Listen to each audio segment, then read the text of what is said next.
in order to be simple and to, I think, be also successful as a brand, you want to deliver on what you promise. And every time that you don't deliver on what you promise, which is basically a broken promise, is a moment of not just dissatisfaction, but a moment where the customer can go elsewhere, can lose the loyalty and trust that they have in you. And so one, you need to communicate, but then you also need to make sure that the communication and what you're communicating is completely aligned to what you'll then be able to deliver to people. Welcome to the Simple Brand Podcast, the show dedicated to helping you create simple experiences for your customers and for your team members. Each week, we're bringing you amazing interviews with business leaders and authors who will teach you how to differentiate your business with the one thing your customers need the most: simplicity. Your customers live in a complex world. Let's make it simple. Now, here's your host, Matt Lyles. It's the most wonderful time of the year. All right, if you know me, you know I love Christmas. And Christmas came a little early for me this year. I was given an early Christmas present. And great news, I get to share this present with you. I hope you're as excited about it as I am. Okay, yes, I'm excited about each and every one of my episodes of the Simple Brand Podcast. But this right here is the most excited I've been for any one episode, and I'm thrilled that I finally get to share it with you. I don't know if you know this, but there's a group of people who love simplicity even more than I do. It's Siegel+Gale. They're the real simplicity experts. They study the simplest brands in the world, and they rank them in their world's simplest brand study. And this isn't just a study of a handful of people. No, they ask more than 15,000 people across 9 countries in the US, Europe, Asia, India, and the Middle East to evaluate brands and industries on their simplicity. And the last time they released this study was 3 years ago. So a lot of people, like me, Matt Lyles, have been curious to know how consumer expectations and the need for simple experiences has changed over the past few years, especially given how the pandemic has changed so much of how we operate and has changed so much of what we expect from brands. So we've been curious about that until today. Today, Siegel+Gale just released their latest World's Simplest Brand Study. And I was able to get a sneak peek into the study earlier this month and sit down and talk about it in depth with Siegel+Gale's very own Brian Rafferty. Brian's the head of Siegel+Gale's business analytics and insights practice, and he leads the charge in the World's Simplest Brand Study. Brian and I talk about what we can learn from the study, including how customers' expectations have changed over the years, who's doing simplicity really well today, and the benefits that businesses can get when they deliver simple experiences. So here it is. Here's my interview with Siegel+Gale's Brian Rafferty. Hi, Brian. How are you doing today? I'm doing well, Matt. Nice to speak with you. Yeah, it's nice to speak with you as well. I am so excited. I was telling you this earlier. To me, talking about the world's simplest brand, this is like early Christmas present for me. I'm so excited.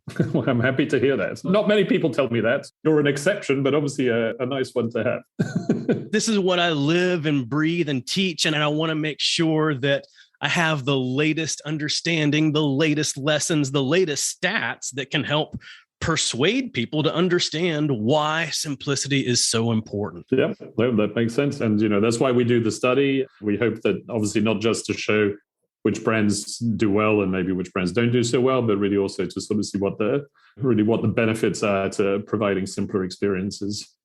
That's it. That is it. But before we get into the study, I want to talk about your career and what you've seen over the long haul. So I'd love to understand from you, how have you seen branding change in your career, and how do you see it evolving in the future? Sure, no, that's a great question. I mean, branding, I do think has changed quite a bit. Obviously, I've been around for a while. So I'll speak even just to the last 10 years or 15 years, but it really has moved from being something that was much more focused on communications, if you will. I mean, communications and design, but really sort of focused on sort of crafting things that were more seen as part of marketing, to focusing much more on experiences and realizing that the real test for brands is the experience that they deliver. And you can have great marketing, but if your experience is actually not aligned to what you're marketing, you're not going to have a very successful brand or likely a very successful business down the line. So I think that's really what the shift has been, a sort of shift from a focus of more of a communication focus to an experience focus. And I think that's going to continue, I would assume, because that's logical. I think so. Part of what I teach, my understanding is that your brand is now defined by the sum total of every micro experience that somebody has with your company. Exactly. In some ways, the worst thing you can do is to promise, your customer a whole bunch of things and then not deliver on it, or to deliver on it inconsistently in the sense that every time that they encounter you, they feel like they're encountering a different company, at which point they don't have any expectation as to what to encounter next time. A lot of it is about the experience, and it's about having an experience that's compelling, but it also that's consistently compelling over time. And I think today in 2021, with all the technology and resources that we have, I think customer expectations are much higher for brand experiences. At the same time, I think it's so much easier for customers to quickly leave a brand today as well. Yes, I think that's true. And I think actually, that's true in the consumer space and in the B2B space, with the move, for example, from a technology standpoint to so many things being cloud-based and subscription-based, for example, even from a business standpoint. So I do think that brands have a higher bar to ensure loyalty and thus to focus on these experiences and make sure that they do delight and not disappoint every time. I also think brands need to sort of keep thinking about simplicity and the experience, because what is considered fantastic and groundbreaking and one day becomes quickly just expected, as you said, right?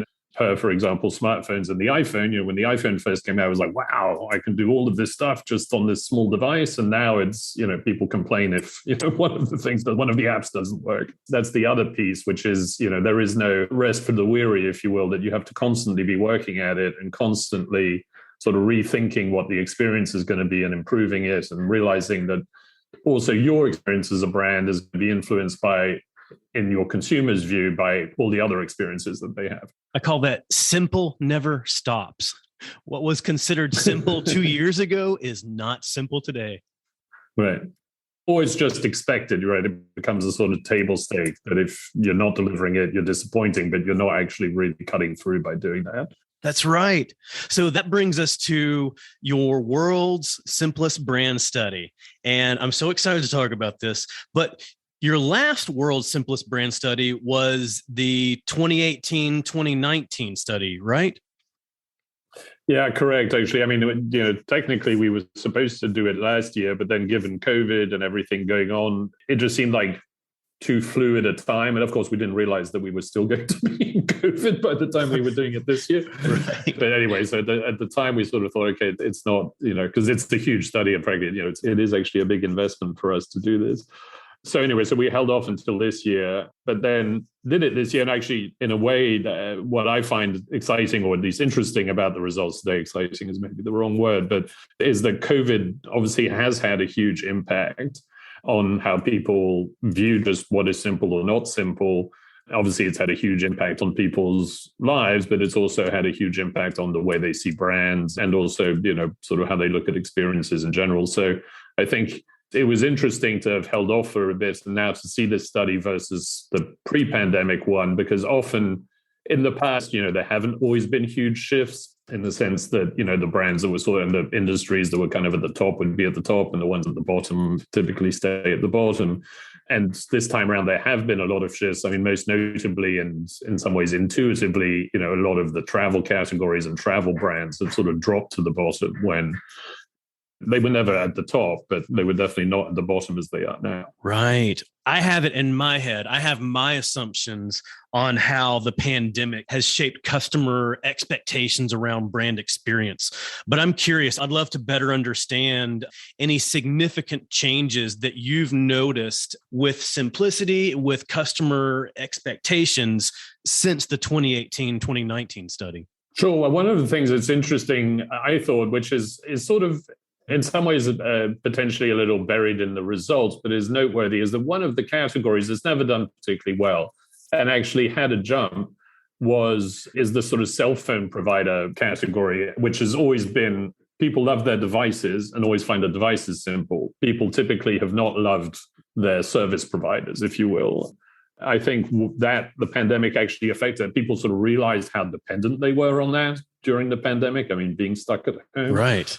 And so I think potentially to the credit of those brands, anyway, I think they've gotten more goodwill and people have sort of realized in some ways the importance that it's not just a bill, that it's something that's actually providing something of real value to them and connecting them to the outside world. The other sort of big shift or sort of interesting shift, and that's sort of more driven by the fact that so many of the travel categories dropped to the bottom, but health insurance actually went up. And again, I think that's also pandemic related to some degree in the sense that it's not because every piece of paper that you're receiving for your health insurance suddenly become magically much simpler. Although having worked with some of them, I know that many of them are making efforts at trying to improve that and improve the experience. But I also think that people, again, sort of have seen the importance, if you will, and as opposed to seeing only the negative of what health insurance and sort of the health category provides them, they've had a renewed understanding of, how vital it is to helping them in their life. And health insurance certainly is important and valuable. And I can see how people have recognized its value over the past couple of years. But I'm curious, have any of the health insurance providers showcased anything in the experience they provide that shows that they've recognized the need for simplicity? I do think they've started focusing one sort of on the digital experience. I mean, I think one of the challenges in health insurance in the past was that piece where there was a real disconnect, I think, between what we were talking about earlier in terms of the history of branding, the sort of communication piece and the experience piece. So you would have communications from health insurance that are sort of showing most of the health category, people climbing mountains and all of your well-being, right, and all of that. And then, the experience was typically one that was frustrating, stressful, and and not promoting well-being. So I think they've now started to realize that, the experience really has to be thought through. And I think part of that is also realizing digital tools, the idea of pricing transparency. Some of them have done a lot of work on that, of trying to, make it clearer to their members exactly how much it's going to cost them ahead of time. So sort of thinking through a bit more, what are the pain points that health insurance members have and how can they either use digital tools or other means to overcome them. So I do think there has been quite a bit of work on that. I mean, Per, what you were saying earlier regarding simplicity being kind of an always-on journey, if you will, is there's still a ton of work to be done, huge operations with huge paperwork and logistics pieces to them. And so I think that's the biggest challenge in health insurance, is to actually even change a sort of small part of the experience in the process is a huge lift that can take many years and a lot of effort. And I think if customers see those improvements, then that certainly helps. And that certainly helps them to stay loyal to those providers. Mm-hmm. And I think one of those other points is, and to me, this is a big moment of truth when it comes to health insurance providers, and that's with claims. Something that a consumer believes is a legitimate claim and then has to go back and forth multiple times with a provider just to get it approved. That's pretty frustrating. The past couple of years, owning my own business, we had to get a new health insurance provider. And I was so pleasantly surprised with the first few times that we submitted claims and they simply said, okay. And to me, that was just so easy. I was like, well, this is great. I love this. Right. No, you're right. And the claims process, if you will, that part of the journey, having a claim, that is actually historically, having done research on even the sort of detail of their health insurance journeys, that is the worst part, right? Across all of the companies, typically, is that's where the experience the best part of the experience is finding your plan. The worst part of the experience is submitting a claim. So I think the ones that have done it well are the one you described, have focused on that part and realized that the claims process is a key moment that they really need to improve on. Absolutely. All right. Well, so pulling back out of the health insurance category, let's look at a broad level. I'm curious, what do you believe consumers are looking for in a brand experience today in 2021? Well, I mean, I think, and that's how we, in some ways, define the dimensions of simplicity. I mean, I think, they obviously want something that's easy and intuitive, is frictionless, if you will, as much as possible. But another part of it, and that's what we've seen over the years in terms of, there's a big correlation between simplicity and trust, in the sense of people, if they have a complex experience, they actually feel that it's done on purpose to them, right? And so there's a lot of distrust gets created when people have complex experiences, because they don't see that as being something that's by accident or because the brand or company couldn't do any better. They sort of see, well, that's being done to take advantage of me. So I think, the other way consumers look at simplicity is there's, yes, ease, frictionless, but then there's also care about me as a customer and as a consumer, understand my needs, anticipate my needs ideally, and then even do things per what you were describing as in your encounter with your health insurer, do it in ways that are so easy that it's actually sort of a moment of delight because you're surprised that it's as simple as it is, which, sometimes can be just a surprise that it actually is happening at all versus that you're having to jump through hoops, per I think the example you were giving. So I do think those are the big pieces, right? Sort of ease and frictionless, but then also care about me and then do it in a way that actually delights me and surprises me. And as far as caring about me, as far as caring about a customer, what are some ways that companies can show customers that they care about them, that customers believe that they care about them? I think that's a great question, because I think that's, again, something that often, for example, if it's only happening in communications and then the experience disappoints, that's actually having a negative effect and creating distrust rather than trust because the promise isn't delivered on. So what you see in many categories is there's a lot of, we're customer focused, we love our customers, etc. And then you have a bad experience and you're under delivering on it, and then that's creating distrust. So I do think the way to show caring is to actually, to my understanding, Amazon's core philosophy is just always think about the customer first. I mean, I'd even criticize that Amazon, that works very well until you actually have an issue where you would need a person, or at least where, something is a bit outside of the core system of how Amazon works, at which point then it gets really hard, which, for example, happened to me when someone ended up hacking my account. And I don't wish that on anyone, because trying to then work with Amazon to get your account back is incredibly hard, because then you have to deal with people. So I think that's the other piece that I do think in the drive to digitization and the cloud and digital transformation across all these categories, I think sometimes the human element has been a little forgotten, or at least there's been an over-rotation towards sort of the digital self-serve, because there are some times where you actually need to be able to get to people. And I do think sometimes those can be sort of real moments of, if you will, loyalty creation, because if you actually manage to help someone in a moment of exception, let's say, you're likely having a much bigger impact than just fulfilling their needs on a daily basis in the way they expect. Yeah, absolutely. And with our drive to make things more digital, there's still that need for the human connection. And a lot of brands have talked about personalization, personalized experiences so much for a number of years. But I think that some of the brands that are doing really well are those that provide what I like to refer to as reverse personalization.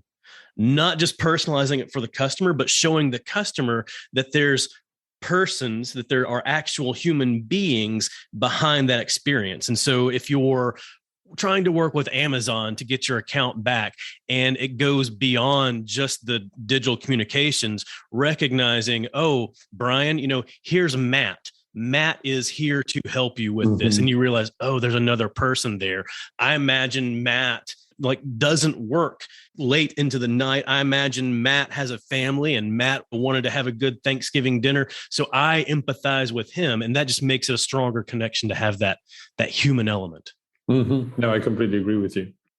And I think people don't, companies that say don't always think about that, right? Because these like contact centers and things like that have always been thought of as just sort of cost centers that need to be reduced. When I do think that and that is one of the things I think Apple did very well, with those Genius Bars and the Apple stores, is having that, if you will, personification then of the Apple experience that then, drove people to actually sort of feel like, oh, well, this is in the end way different, way easier, way more personalized to me way of going and buying a piece of electronics than if I'm doing it the way I used to do it. There you go. Yeah. So when we talk about the 2021 report, the 2021 study, what benefits do companies see when they focus on simplicity? It's the same benefits that that we've seen from the start of the study, which is, one, people are willing to pay a premium if you provide simpler experiences. So it's not just something that you're doing to, if you will, somehow reduce costs, or that it's something you have to pay for no benefit. The real benefit is actually will pay more if you provide simpler experiences to them, and that premium is actually significant. And we even saw this year that the premium actually went up in terms of what people stated they'd be willing to pay. The other one is, if you look at the companies that are at the top of the index year on year, and that's why we've made this, if you will, mock portfolio of the top brands that are publicly traded at the top of the index. They outperform the stock market by a ridiculous amount. And that's because it is brands like Netflix now and Amazon and Google. When I look at that stock chart at this stage, well, when I sort of kick myself that it's always retrospective and that I'm not in asset management, because I would be retired by now if I had really sort of invested all my money into it, because it really is, it's sort of amazing how much better they perform. So that's the main line to a business is to, like, why should you focus on simplicity? Is it pays? Simplicity, you're going to make money by providing simpler experiences, and this is not something that is a cost. It is actually an opportunity for you to make more money and drive more loyalty. That's the other piece for your existing customers, because that's the other thing we see is customers are much more likely to recommend brands if they're simpler. So you're both going to drive financial gain as well as obviously the financial gain tied to loyalty. These are the statements that leadership needs, I think, when you're trying to build a case to your C-suite, saying, hey, we need to focus on simplicity. We need a culture of simplicity in our company. Everyone needs statistics to help persuade them. So out of all of these, what do you think is the most persuasive to leadership? I would pick is the premium piece, because I think that's the one that actually is the added revenue piece, if you will. So it's the notion that if you are going to actually focus on simplicity, you will be able to actually make more money. You'll be able to charge more for what you do. And what we've seen is all the categories we measure, and that's why it's even gone up this year. It ranges from a minimum of a sort of 7% up to sort of 15%, depending on the category of what people, would be willing to pay more for if they were being delivered simpler experiences. So to me, that's really if you're an executive, that's ultimately what you will care about is the success and growth of the company, and simplicity is really as a means to grow also. It's not just a means to improve, it's actually a means to grow the business. Oh, there you go. Did you know that in addition to my podcast and my articles, I speak to audiences all over to help them simplify their customer experience and simplify their employee experience? I've spent the last few years leading a crusade of simplicity across the globe. If you want a winning brand, you have to provide a simple experience to your customers and to your team members. Whether it's a live event or a virtual event, I'd love to partner with you and teach your audience how to do just that. With over a decade in marketing, I know how to hook and captivate an audience. And as a speaker, I know how to connect with that audience. Along with my lessons, I use stories and humor to keep everyone engaged and inspired. Then they leave with the knowledge and next steps to transform their business. As an event planner, you're managing lots of details to give your audience the most memorable event. The last thing you need is a speaker who will make your event memorable for all the wrong reasons. Not only will I leave your audience energized and inspired, I'll make it easy for your team to work with me. Hey, if I've built my brand around simplicity, then you know I'm going to make it simple for you. When you visit mattlyles.com/speaking, you'll find everything you need to know, including details on my topics, promotional materials, and most importantly, a link to connect with my team so we can book your event. So visit mattlyles.com/speaking. I can't wait to help your audience brand out from the crowd. So are there any results in the report that were surprising to you? This year, actually, so there was a lot of movement, and a lot of the movement wasn't surprising in the sense it made me actually feel like, oh, well, this makes sense to study, because it's sort of logical that people are going to find travel a hell of a lot more complex. So that was not surprising. I guess that, well, one of the surprises I had is I would have thought Uber would have dropped more. And I don't know, part of that is also because of Uber Eats and others. But anyway, that Uber didn't actually drop. Uber actually globally went up. So that, I guess, personally was a bit of a surprise to me, just because I sort of thought, obviously that business went through, there was a huge dip, obviously, when the pandemic hit and everybody was in lockdown. I think the other surprise, but which is a sort of kind of disappointing continued surprise, it's not a surprise because it's always been the case, but is the fact that actually out of all the travel, car rental continues to be super low. That's been a pet peeve of mine for the course of the study, because I don't think car rental needs to be complicated. And I think that a lot of the reasons why the car rental process is complicated is both technology related, because they haven't updated a lot of their technology, but also is related to, in some ways, a sort of like race to the bottom of base price and then trying to value add price you, with the insurance, etc. So that instead of being able to get you quickly in the car, you're basically having to go through a whole rigmarole, at the car rental counter. So the fact that they, who should have benefited of all travel, should have been a category that survived or benefited the most out of the pandemic, because people were no longer able to take planes, but people were still wanting to get out and about if they didn't have a car and rent a car. They mostly didn't manage to, I think, deliver on that. I know that a lot of the reasons for that are also logistical, in the sense that all of their fleets, were centered around airports. They typically had sort of reduced, if you will, the footprint within urban areas and other places which were now the ones that were, wanting to try to rent cars the most. But anyway, I think to me that was a sort of surprising disappointment that wasn't a moment where they could actually rise and provide a better experience, if you will. Wow, that's interesting. And I recall back to my, corporate career in those days where I was traveling quite a bit, close to 50, 60% of my time.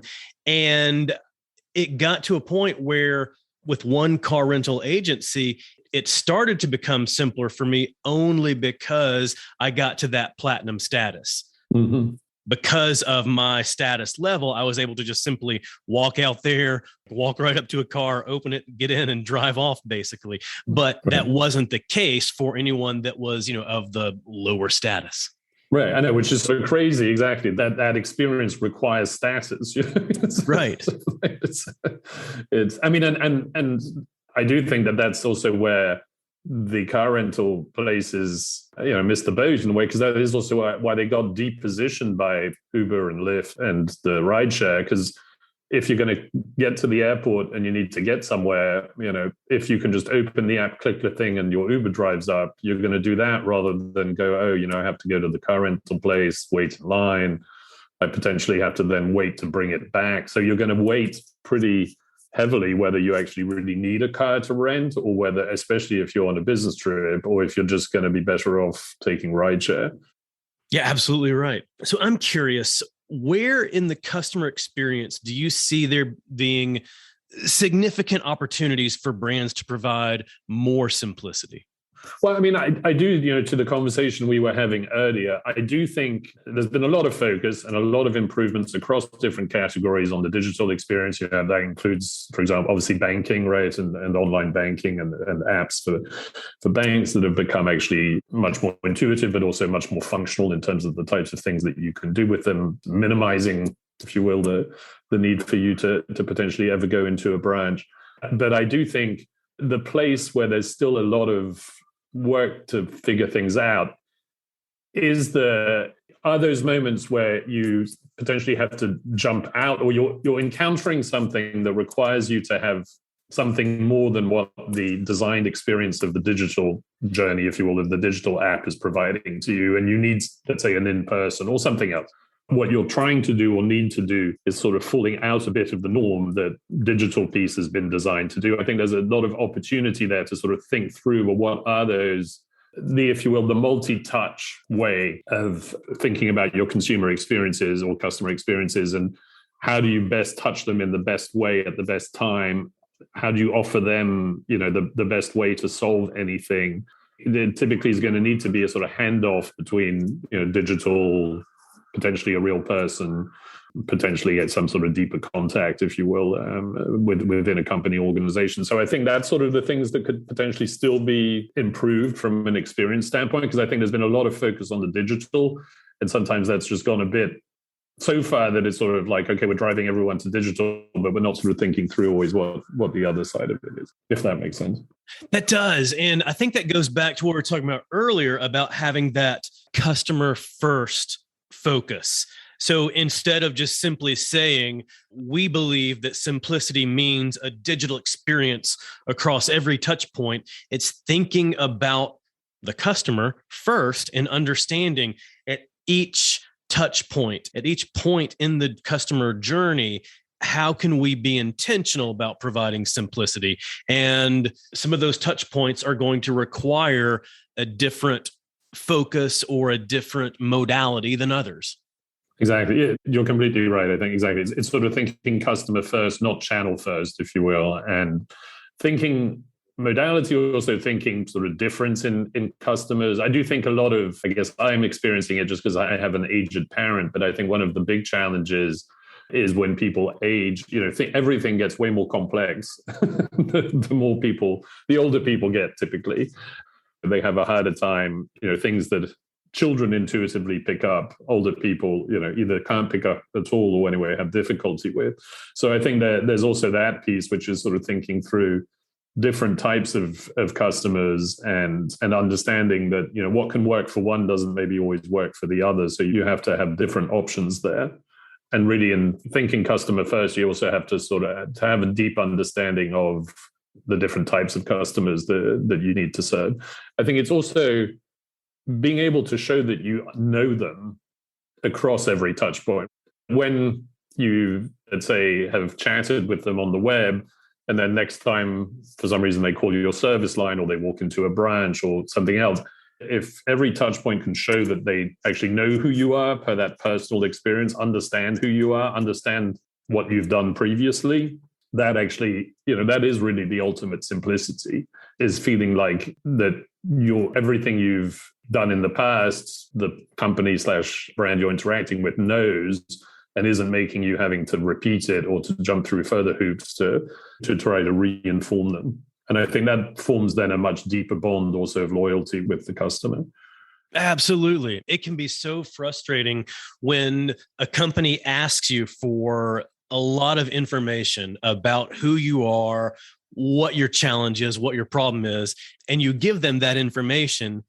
And then when you're transferred over or you have a different experience with them and they ask you the same questions and you think, well, I just told you all this. Why are you asking me again? Yeah, no, exactly. And that not only is that obviously making your life harder, but then it's also disconnecting you, right? In the sense that you're not feeling, you're going from, oh, I felt like you knew me to like, oh, well, obviously you don't know me because I have to keep telling you about me over and over again. So I think there's also a psychological element to that then, drives detachment and not loyalty.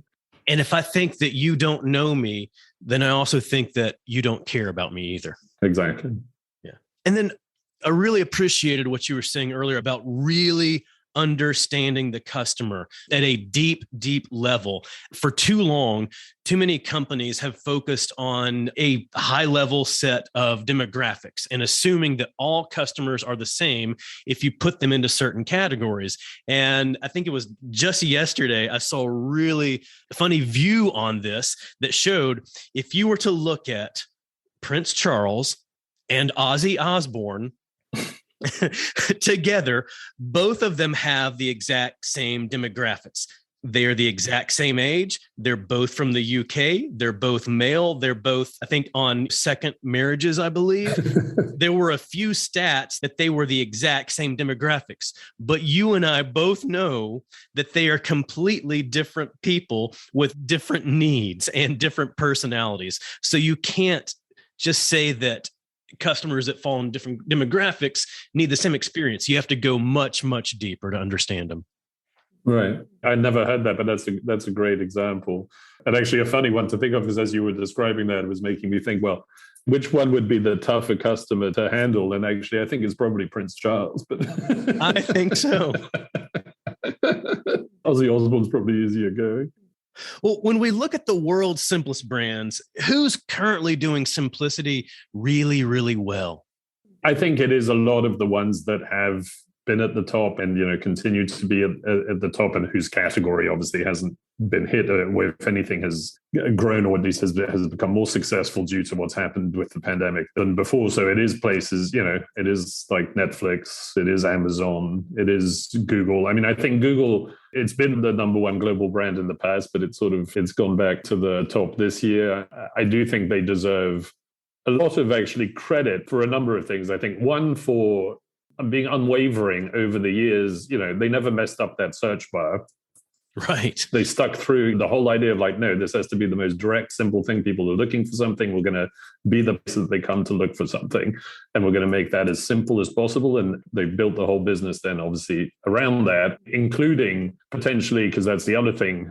I mean, and maybe this is a mixed credit, but I mean, that they deserve credit for is the fact that all of the money and businesses that they've built around that is sort of invisible to people, because people just go for the experience and they're looking for something, and Google's making it super easy for them to find it. And then they're not realizing that per data and privacy and all these other things, that they're actually providing value to Google, or at least that their payment to Google is not monetary, but it is through the information that they're giving. Google, for example, versus Facebook has also, I think, managed to do a much better job at least not making people feel like their information is being manipulated. When, with Facebook, that's been a lot of, Facebook, I don't want to single them out, only I think it's sort of social media in general has had that issue with, the notion of like, well, what's happening to my information and what's it being used for? And, are the intentions of its use good or not? When actually Google could have all of those same issues, but they don't come to the fore in consumers' mind, or at least not at all as much. So I think they deserve special commendation actually for really sticking to simplicity while actually having a very complex business, doing a lot of extremely complex things, but the front is very simple. Back to that idea of customer focus, apart from, yes, if your account is hacked, because that's not as great, but in being a place where you can basically buy anything, it is amazing how they've continued to be sort of so easy. And so, to really be this destination, and they actually, I do think, deserve credit. And I know that they're potentially not for, employee treatment practices, and obviously there were issues in the news regarding that. But from a just general consumer standpoint, Amazon was a key, if you will, help, or at least an essential help during the pandemic, because people could get things delivered. And the fact that they managed to keep that going and working and delivering, was, I think, also pretty amazing. I guess one brand actually I would talk about, and in some ways I have a bit of a personal pet peeve on it, because I had some negative experiences there, but one that's actually done less well than it seems. It definitely dropped in the US. It wasn't the case everywhere, but is IKEA, because IKEA has been a brand that has been seen as simple. I do think they are definitely, or have now for a number of years, and continue to miss the boat on the digital part of it. And, the other issue they've had, in some ways contrary to Amazon, is the whole supply chain piece, where even if you would be able to try to order something online from IKEA, you wouldn't be able to get it delivered, likely, obviously, because certain things were stuck in a port somewhere in China or in another part of the world, for example. But I do think that they are a brand that needs to refocus on simplicity, definitely on the digital aspect, and also on linking the sort of supply chain in-store part of the experience to the digital experience, and just making it easier for people to find and get things. Because I think a lot of people, I'll include myself in that, and I'm assuming there are many others, who would have defaulted to buying certain things at IKEA had to go elsewhere during the pandemic and continue to because of the fact that just you're not going to be able to get them. Right. Yeah. And once you're forced to make a switch like that, then it makes it easier for you to not have to go back to that brand again. Exactly. Because, I mean, before this, IKEA would have been my default. I wouldn't have even probably shopped around. I would have sort of thought IKEA first. And then, if IKEA doesn't have it, then I would look elsewhere. But now, exactly, with Wayfair and other, now it's like, okay, well, why even go to IKEA first? Or even the current assumption is like, no point even going to IKEA because it likely won't be there, which is, I think, a challenge that they then have. I think one of the interesting things regarding simplicity is in their case, right, that's not just an issue of sort of customer management and customer experience thinking. It is also the sort of issue of connecting logistics to that customer experience, to communicating appropriate and in the right way regarding your logistics back to the customer. That is obviously something that's hyper complex, but if you're not thinking about trying to solve for that, it won't happen, at which point then you'll just end up with me with a lot of unhappy customers who've neither getting what they want nor have been communicated to properly. Yeah, communication is definitely part of it, because if you don't level set those expectations ahead of time, then when challenges happen, you're already not meeting those customers' expectations. So you have to help them understand like what the real expectations should be. Exactly. Because that goes back to, and we've seen this actually throughout the years and throughout the study, you really, in order to be simple and to, I think, be also successful as a brand, you want to deliver on what you promise. And every time that you don't deliver on what you promise, which is basically a broken promise, is a moment of not just dissatisfaction, but a moment where the customer can go elsewhere, can lose the loyalty and trust that they have in you. And so one, you need to communicate, but then you also need to make sure that the communication and what you're communicating is completely aligned to what you'll then be able to deliver to people. And unfortunately for brands today in 2021, it is so much easier for customers to lose trust in you today.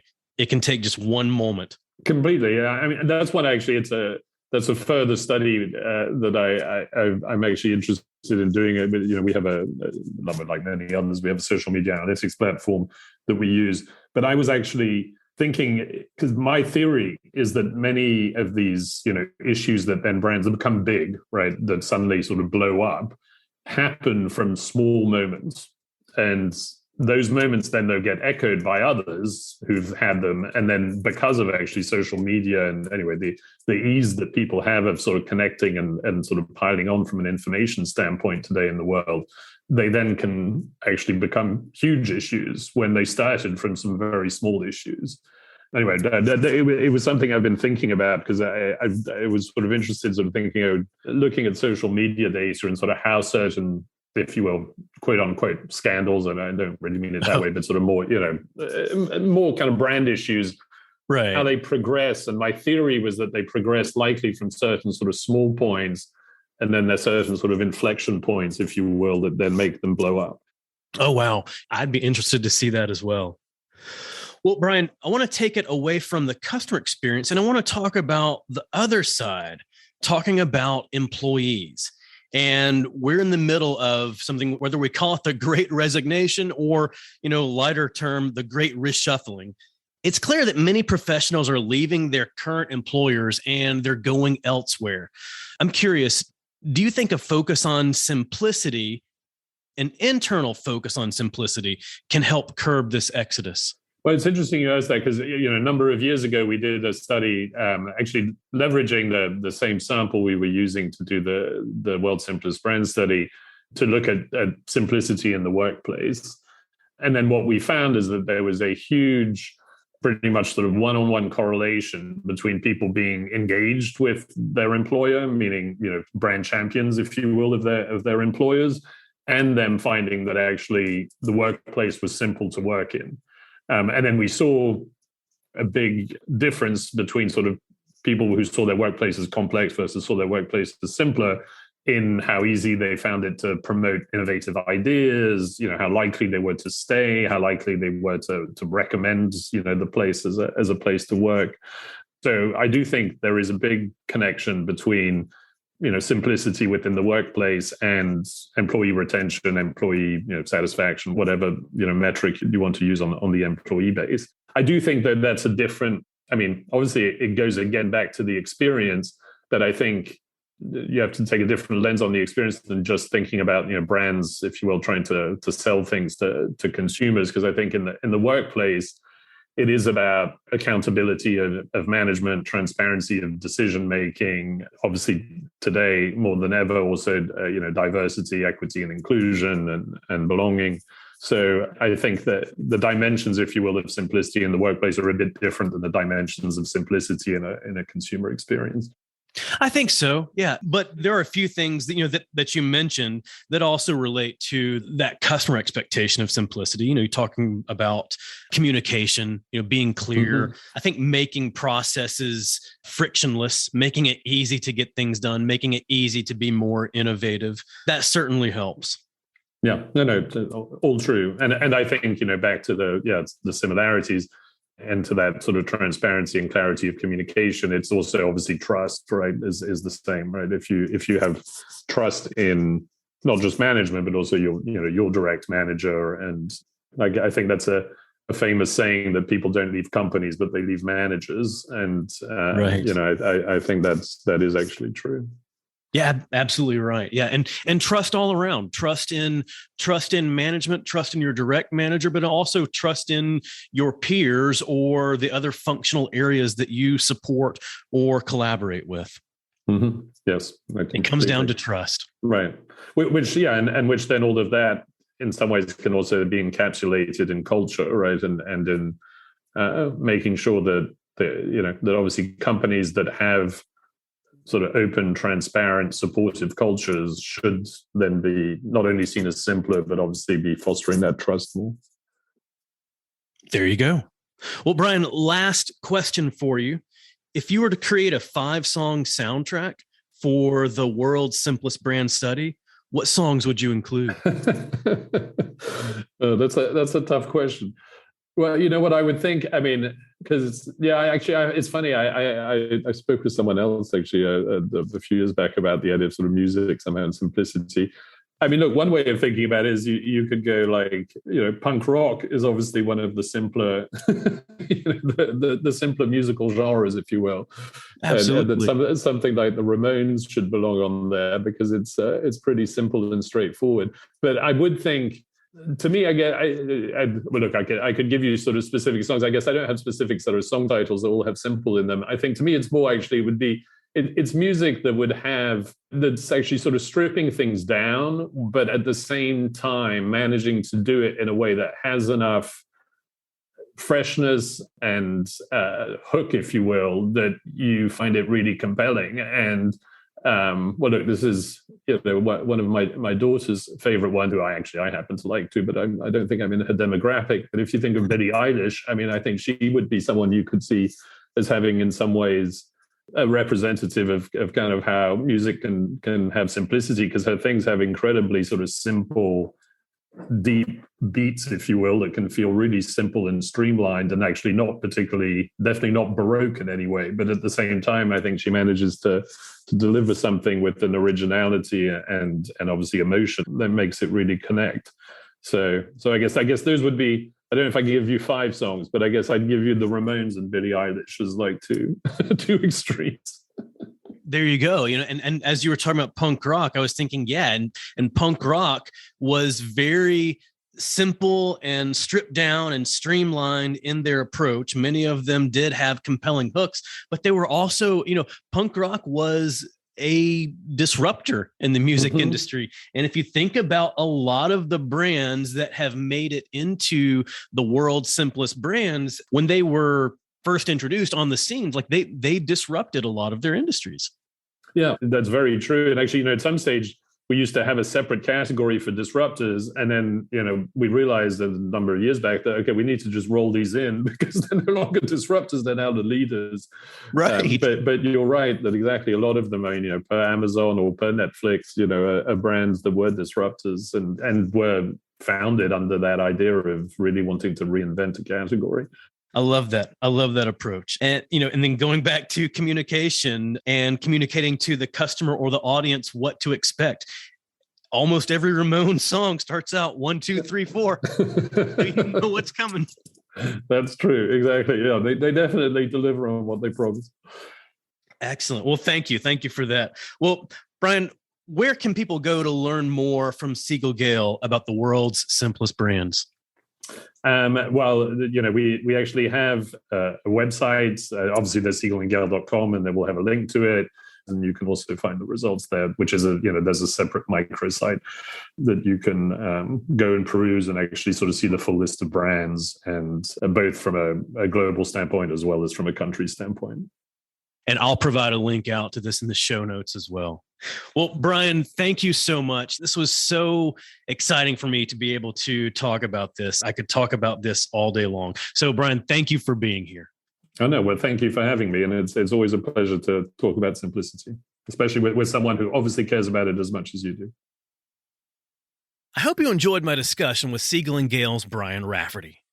So go ahead, go and learn even more around why simplicity pays at worldssimplestbrands.com. You'll be able to download a copy of the full 2021 report of all the world's simplest brands. You'll learn what they're doing to deliver simple experiences, and you'll be able to get a lot of research and stats to help persuade your leadership and make the case for having simplicity as your strategy in 2022 and beyond. And if you're enjoying the Simple Brand podcast, go ahead, hit that subscribe button. It's going to make it a lot simpler for you to get future episodes, like the next few, where I recap some of the best lessons we've learned on the podcast in 2021. We've had over 35 super smart, talented, and insightful guests on the Simple Brand podcast this year, and we learned some pretty impactful lessons from them all. Some of them taught us how to deliver simple experiences to our customers. Some taught us how to deliver simpler experiences to our people. And some taught us how to simplify how we develop and manage our own personal brands. And I'll be sharing some of the top lessons in these 2021 recap episodes. So go ahead and subscribe. You'll automatically get these episodes as soon as they're live. Until then, keep it simple. Thanks for joining us for this episode of the Simple Brand Podcast. Want to make your listening experience simple and automatically receive each new episode? Visit our website, simplebrandpodcast.com, where you can subscribe to the show in iTunes, Spotify, Stitcher, or wherever you listen. If you're finding value from the Simple Brand Podcast, leave us a rating or review. That helps us get the show to the ears of the people who need it most. Be sure to catch Matt right here next week. Same Matt time, same Matt channel. Until then, keep it simple.